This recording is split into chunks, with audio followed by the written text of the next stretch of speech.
¿Qué es lo que México ha aportado al mundo? Para esto está aquí Ramón Cruzas Carvajal, que nos platica de su libro, este libro que es publicado por Editorial Panorama. Y a propósito de esto, pues un saludo muy especial a Justo R. Molaquino, ese gran amigo nuestro. Arquitecto Ramón Cruzas Carvajal, ya le dimos la bienvenida y quisiéramos que usted nos dijese qué es lo que contiene este libro, qué es lo que México aportó al mundo. Mire, Pati, este libro es una inquietud de hace muchos años. Puedo decirle que trae antecedentes que creo que vale la pena mencionar porque no se escribe por escribir. Creo que todos llevamos dentro de nosotros un libro en proyecto, pero llega el momento en que tiene que salir. Y esto fue una invitación de nuestro amigo Justo Molaquino y de Panorama, y entonces surgió todo ese torrente de inquietudes acumuladas en muchos años.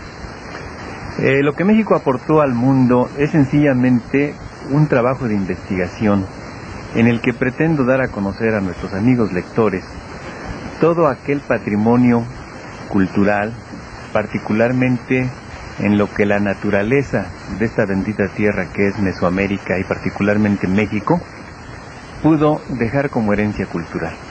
Hablo de los productos naturales, frutas, por ejemplo, animales, maderas. Hablo del reino mineral también. Pero hay algo más importante. Junto con esto va una manera de vivir, de existir, de pensar y de sentir de una cultura o de muchas culturas que integraron ese gran grupo que fue Mesoamérica a partir de muchos siglos atrás. Pienso que el lector podrá encontrar en esto algo que quizá le sea muy familiar, productos como el chocolate, el cacao, parte de él, el tabaco, el aguacate, el tradicional pavo o guacholo, ¿verdad? Y algo que estamos muy familiarizados con ella en este tiempo, la huitlazoche, la flor de Nochebuena. Que esto tengo entendido, en el siglo pasado el Vaticano, allá por los años de 1850 o 60, se hizo una conmemoración en que la única flor que privó en la Basílica de San Pedro fue la flor de Nochebuena para adornar las festividades de los días decembrinos. Y esto y muchas cosas más están allí. Ad hoc sobre estas épocas en que ya se acercan las fiestas decembrinas. Seguiremos platicando con el arquitecto Ramón Cruzas Carvajal de lo que México aportó al mundo. ¿Usted quiere platicar con él? Hágalo a través de nuestras vías telefónicas 687-0344 y el 687-0041.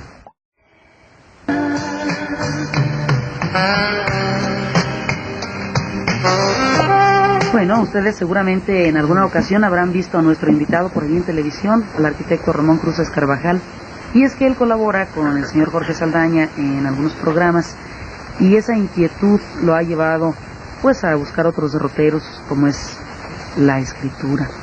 Y una persona que crece, que está en constante comunicación, pues siempre está cerca de los medios de comunicación para poder comunicarse con ustedes, haciendo un poquito de redundancia.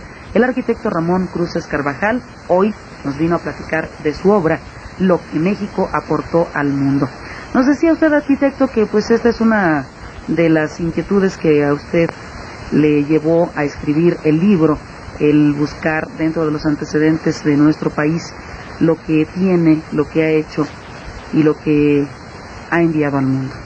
Sin embargo, estamos viendo que el lenguaje con el que está escrito este libro es un lenguaje claro, pero lleno de antecedentes históricos. Nos habla usted de cosas importantes al inicio del libro, por ejemplo, como las culturas prehispánicas. Todo esto es un trabajo de recopilación fabuloso. ¿Usted desde cuándo escribe, arquitecto? En una forma ya de investigación, Pati, podría decir que desde que inicié mi carrera de arquitecto, hace muchos años, en el año 53, en la bellísima Academia de San Carlos, en el centro universitario tradicional, en esas bellas casonas, la calle de Moneda, en la calle de Academia precisamente, pero creo que vale la pena, siempre lo he hecho, mencionar a esos hombres hermosísimos que fueron nuestros maestros. Recuerdo a un urbanista extraordinario, Domingo García Ramos, a un excelente maestro decano de la Mesa Panamericana de Arquitectos, que en paz descanse, don Federico Mariscal, a quien le debo todo esto que he logrado aprender. Gente que verdaderamente tenía una formación y una integridad para guiarnos por el camino de la arquitectura y de la historia del arte. A partir de ese momento se despierta la inquietud, pero va paralela a la necesidad de formarse la profesión de arquitecto. Pero cuando pasan los años, junto con los proyectos van las notas antropológicas. Juntos con los trabajos de arquitectura van los viajes, y en los momentos de descanso se escapa uno al paisaje, a las zonas arqueológicas. Puedo decirle que mi inquietud se despierta verdaderamente en el año 65-66, cuando construyendo edificios de clínicas hospitales para el Seguro Social, en la zona bellísima del Valle de Tehuacán, ahí se inicia esta inquietud de escribir sobre el México prehispánico. ¿Cuál fue su primer libro? Bueno, el primer libro se llamó, si se puede llamar libro a un ensayo, se llamó Herencia del Pasado, escrito en el año 77, cuando fui nombrado cronista de la ciudad de Texcoco. Efectivamente, a eso queríamos llegar, a que el señor es cronista de la ciudad de Texcoco. Platicaremos con él después de estos mensajes comerciales. El arquitecto Ramón Cruzes Carvajal, haciendo un espacio de su tiempo, vino y se sentó aquí con nosotros en la cabina a platicarnos de su obra, de lo que le gusta, el por qué está en México y por qué es un mexicano que escribe sobre nuestro país y sobre sus riquezas, sobre su cultura, con mucho cariño. Arquitecto, lo hemos visto en la televisión muy seguido, usted tiene muchos programas y ahora pues está haciéndola de maestro, que bueno, nos da mucho gusto, a través de los programas de telesecundaria a las 11:30 de la mañana. Dentro de lo que usted hizo como parte de su cultura, de su formación, como ser humano, como artista, como escritor, como arquitecto, fue la televisión. ¿Por qué escogió ese medio? Bueno, creo que hay dos principios básicos o motivos. Uno personal, muy íntimo, y aquí en secreto, lo diremos ante los micrófonos. La verdad es que me he considerado siempre una persona introvertida, y toda mi infancia fue para mí un gran problema el hablar en público. Recuerdo que nunca participé, por ejemplo, en un festival en la escuela, ¿no? Ni en la primaria ni en la secundaria, y eso era muy molesto. Y un día surge la intención de vencer ese miedo, ese temor. Recuerdo mucho un libro bellísimo de Henry Bourdieu, El miedo de vivir, en donde decía que él, en alguna manera, todos manifestamos nuestro miedo de vivir. Entonces, fue un libro que a mí me despertó grandes inquietudes. Y pensé que la única forma de vencer esa manera de ser era hablar y hablar, pero hablar con un sentido. Y empecé por hablar en pequeños grupos, y un día surgió la oportunidad de que, rondando en el entonces Telesistema Mexicano, pude llegar en el año 76 a hacer un primer programa de televisión con Alfonso Prado, Fulvio Sotomayor y muy de cerca don Paco Márquez. Qué bien lo recuerda, y de eso hace ya 10 años. En el año 76, efectivamente. Me inicié ahí con un programa de 15 minutos al aire, solo, que se llamó Herencia del Pasado, en el cual comentaba yo acerca de lo que era nuestro pasado, nuestras culturas, y pues yo mismo escribía mis guiones y lo apoyaba con imágenes de libros, y me parecía una cosa muy interesante. Pero hasta ahí está la primera parte. El segundo motivo era algo que a mí me había nacido a partir de mis años universitarios. Yo veía con mucha tristeza en ocasiones los museos vacíos, las bibliotecas poco visitadas, las librerías poco concurridas. Empieza la televisión en los años 50 y veo en ello un medio extraordinario. Y lo he comentado siempre, que siento que es un medio desperdiciado la televisión. creo que cumple una función de entretenimiento, pero si se pudiese mezclar el entretenimiento con el conocimiento sería lo ideal. Entonces, todo esto que yo les hablo fue porque pensé que la televisión podría penetrar a los hogares, llevando a todo aquello que no se puede ver en los museos, que no se puede leer en las bibliotecas y que no se puede a veces leer en los libros, mediante algunos comentarios como los que hacemos en Canal 13 y en Albricias también. Efectivamente.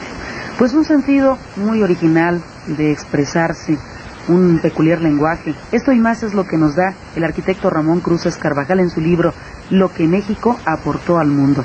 Queremos que nos hablen, por eso ponemos a sus órdenes estas 2 vías telefónicas. Nos da mucho gusto cuando ustedes nos hacen el honor de descolgar su auricular y llamarnos. 687-0344 y el 687-0041, los teléfonos de casa.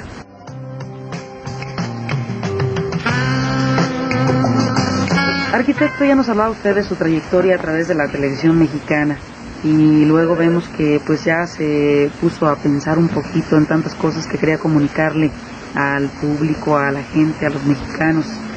Pues es algo así, nos da la impresión como que usted era una perla que estaba guardadita para después darnos su riqueza.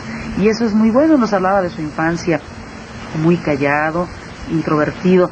Pues yo creo que a veces es importante para una persona que tiene algo que dar al mundo esos años en cuando es que se está recibiendo, que se es muy receptivo de todo lo exterior para guardarlo, asimilarlo, digerirlo y posteriormente lanzarlo al mundo, como lo ha hecho usted en sus libros.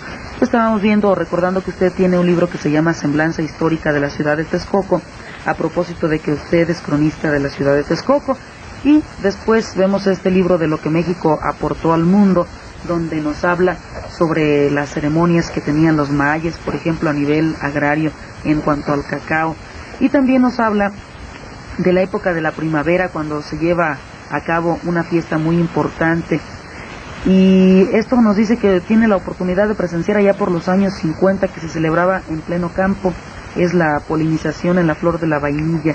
¿Por qué esto? ¿Usted dónde tuvo oportunidad de verlo? Bueno, pues volvemos a los años universitarios. Se inicia la formación profesional, los años en que el mundo es de uno, Pati, en que no hay presente, ni pasado ni futuro. Uno vive la edad para poder irse a la provincia y empieza, pues, digamos, las amistades, las amigas, las novias, todo aquello, ¿no? Y en alguna forma yo empecé a visitar Papantla. Fui 1 y 2 ocasiones y en la tercera me llevé una sorpresa extraordinaria, Marta, que fue haber asistido en los meses de junio, en la fiesta del Corpus. Papantla celebraba el Festival del Chiana y era una cosa hermosísima. Era un teatro de masas y la mujer papanteca vestida con ese quesquemil que parecen alas de mariposa, blanquísimo, bellísimo, ¿verdad?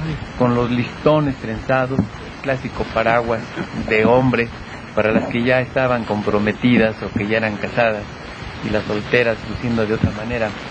Los hombres vestidos de blanco con el botín y amarrado el tipo pantalón o calzón al tobillo, se desprendían por todos los campos de Papantla y parecían mariposas las chicas. Para esto el ritual marca que deben ser doncellas, deben ser vírgenes las que van a polinizar la flor de la vainilla, o sea, Ixana, porque la naturaleza caprichosa, si usted tiene una enredadera de la vainilla, es una flor blanca, es una orquídea, solamente le da flor pero no da fruto. Tiene que subir la mujer y con unos palillitos cambiar el polen dentro del pistilo mismo, ¿no? Y esto es laboriosísimo. Y entonces todo esto es un ceremonial prehispánico, pero con mezcla de la cultura española. Es donde yo vi el verdadero homenaje del hombre a la naturaleza en la fiesta del volador. Desde transportar el mástil aquel de 30 a 40 metros, el ceremonial para levantarlo a base de sogas, la ofrenda. Era un juego de valores cósmicos con valores terrestres. Y creo que fue 2 años después cuando esto se acabó. Y creo que se perdió uno de los grandes valores de nuestra riqueza tradicional histórica, tanto indígena como mestiza. Y creo yo que quienes tuvimos el privilegio de ver esto, por eso lo plasmo en este libro, fue como una fantasía, fue como algo así de las 1001 noches que a veces nos llega a la mente, el recordar estos días y sobre todo el momento en que se hace la coronación de la doncella más hermosa, algo así como aquí la Flor del Ejido. En Papantla se escogía a la mujer más bella, por cierto, con características muy particulares. Y culminaba la fiesta con la venta de la vainilla después de que se somete a un sudado y toda la ciudad de Papantla se impregna del olor de la vainilla. Ya ven cómo es interesante la forma como narra, como platica, que lo va uno viendo y viviendo. Pues así está en su libro, Lo que México aportó al mundo. Se los recomendamos, es del arquitecto Ramón Cruzes Carvajal. Por otra parte, de tantas cosas que vemos aquí, pues veíamos que el tomate es una de las cosas que México aportó al mundo. En realidad, ¿por qué el tomate? Sabemos que aquí en la parte de Sinaloa, para el norte de la República, pues hay muchas plantas de este tipo, o muchas verduras se les puede llamar, o leguminosas. ¿Cómo las conoceríamos? Pues más bien son frutas. Frutas. Verduras. O verduras. Sí. Bueno, pues el tomate en esta zona de nuestro país se da en grandes cantidades, precioso. Si usted alguna vez tiene oportunidad de viajar por allá, lo invitamos a que vaya y lo conozca.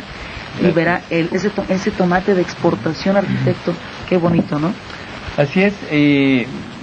Resulta que nosotros en el medio conocemos más el jitomate.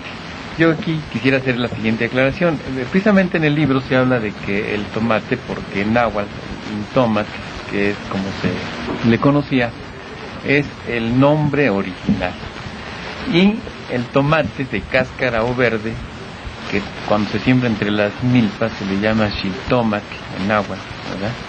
Entonces va tomando un primer lugar, pero hay muchas variedades de tomate de cáscara verde, y una de esas variedades es el xitómatl. Xitomal o jitomate, como pasa después ya como un mexicanismo, viene de xitli, que significa ombligo o centro, y tomate de ombligo. Si ustedes ven el jitomate, efectivamente tiene una bolita, por lo cual se marca la diferencia, pero este tiene su color rojo jugoso y es el que nos abrió realmente los horizontes en la exportación de esta fruta exquisita. ¿Verdad que está interesante? Seguiremos platicando con el arquitecto después de este paréntesis comercial. La señora Corona le pregunta que si en la época precolombina ya había dentistas y lo felicita. Gracias, muy amable señora. Pues efectivamente sí, tenemos dos puntos de afirmación. Uno dentro de la cultura maya, que es más antigua. Sabemos que la cultura maya arranca pues varios siglos antes de Cristo, pero llega a su culminación hacia el siglo X aproximadamente. Y esto se ha comprobado por los hallazgos arqueológicos y antropológicos, en que se pueden ver las incrustaciones de jade en los dientes de los señores principales. Esto nos hace pensar en que se conocía desde luego la estructura dental, la composición de lo que era la dentadura humana. Y si las incrustaciones, que son más difíciles de realizar, es lógico pensar que podían extraer piezas con caries, o bien hacer curaciones de ciertos abscesos, cuestiones así. En la cultura náhuatl fue esto más tardío, pero por la relación que hubo entre Mesoamérica y todos los pueblos, pues lo heredaron de los mayas, y entonces el último descubrimiento, por ejemplo en Teotihuacán, puede hablarse ya de eso, en que las dentaduras de estos personajes enterrados en el patio de la ciudadela muestran estas incrustaciones. Podemos afirmar que efectivamente ya había tratamientos de tipo dental en la época prehispánica. Pues ahí está la respuesta para nuestra amiga la señora Corona, que nos hizo el favor de llamarnos. La espirulina es uno de los temas que toca el arquitecto Cruzes en su libro Lo que México aportó al mundo. ¿Qué es la espirulina, arquitecto? Pues es uno de los muchísimos productos que nos ha legado el legendario lago de Texcoco. En la lengua náhuatl se le conoce como Intecuitlatl, se traduce como lo que está detrás. Se entiende detrás de las piedras, de tet, piedra, y cuitlas, espalda, o atrás de algo, ¿no? Lo que está detrás de las piedras. El náhuatl es metafórico, tiene un sentido figurado muy amplio, y se entiende que es lo que la marea, por llamar así, del lago, arrojaba a las orillas. Ustedes lo pueden haber visto en algunos ríos, cuando se pegan una especie de lamas verdes sobre las piedras. Pero esto es exclusivamente en el lago Texcoco, lo arroja a la orilla y se embarra en las piedras. Pero no olvidemos que la composición de las aguas del lago Texcoco son saladas, de una, digamos, concentración muy fuerte, son casi corrosivas las aguas del lago. Esto lo recogían nuestros antepasados, lo ponían a secar y lo amasaban haciendo una especie de panes, y esto era sometido a cocción, puesto que en la dieta prehispánica no existían las grasas, no había gente gruesa, sino musculosa, esbelta. La gastronomía marcaba solamente alimentos puestos en cocimiento en agua o directamente al fuego. Entonces la espirulina desde ese tiempo se conocía y se tomaba directamente, casi en estado natural. Y es posible conseguirlo hoy en día, ¿verdad? Desde luego se puede conseguir en esa forma, o como la que envía ya Sosa Texcoco a Estados Unidos y nos la regresan ya en envases muy bonitos y en unos precios altísimos. Dos vías telefónicas, 687-0344 y el 687-0041 para usted. Arquitecto Carvajal, felicitaciones de parte del señor Javier Torres Zavala y también al programa. Dice que está muy interesante que sigamos pasando programas de este tipo. Muchas gracias, señor Torres Zavala. Muy amable, muchas gracias. Y qué bueno que nos dice esto. Vamos a tratar de que vengan más seguido personajes como el señor Carvajal. Muchas gracias. Angelina Barraza también nos llama, gracias por llamarnos. Felicitaciones al programa y al señor Carvajal, que está muy bien que se pasen programas culturales como este y no únicamente de diversión. Pues qué bueno que el público nos apoye en esto, Pati, y tengamos oportunidad de enviarles estos mensajes, que es parte de ese legado cultural tan vasto que tenemos en México. A propósito de ese legado, estábamos viendo en su libro lo que México aportó al mundo sobre el tabaco, y quisiera que nos platicase un poco de esto. Bien, pues el tabaco es otra de las aportaciones. Considero que esta, junto con el chocolate, fue la que alcanzó mayores horizontes. Por una razón, porque sencillamente el tabaco abunda en Mesoamérica, particularmente en las tierras calientes. Es conocido como Intisiet, significa el tabaco, ¿verdad? El tabaco ya es un nombre de origen antillano, ¿verdad? Se conocen muchas variedades. Entonces nuestros antepasados lo ponían a secar y se dieron cuenta de ese aroma tan especial. Cuando uno viaja por San Andrés Tuxtla, por ejemplo, en la época del secado del tabaco, es algo exquisito, ¿no? Pero no conformes nuestros ancestros con secar el tabaco y hacer enormes cigarros parecidos a los puros que hoy se conocen, lo fueron tratando, y entonces le pusieron alquitrán, le pusieron esencia de flores, le pusieron miel de avispa, no de abeja sino de avispa, porque no se conocía la abeja, y fueron haciendo del tabaco una delicia. Después con eso vino la fabricación de hermosísimas pipas ceremoniales, de las cuales algunas ocasiones en el canal 13 precisamente mostramos piezas que son verdaderas joyas de una cerámica que, aparte de ser utensilios para disfrutar del tabaco, son formas de un arte, por ejemplo, de tipo fálico, que es tan usual en Mesoamérica. Así es que el tabaco invadió Mesoamérica, llegó hasta el sur, y después de la conquista traspuso las fronteras para llegar hasta la corte de Carlos V,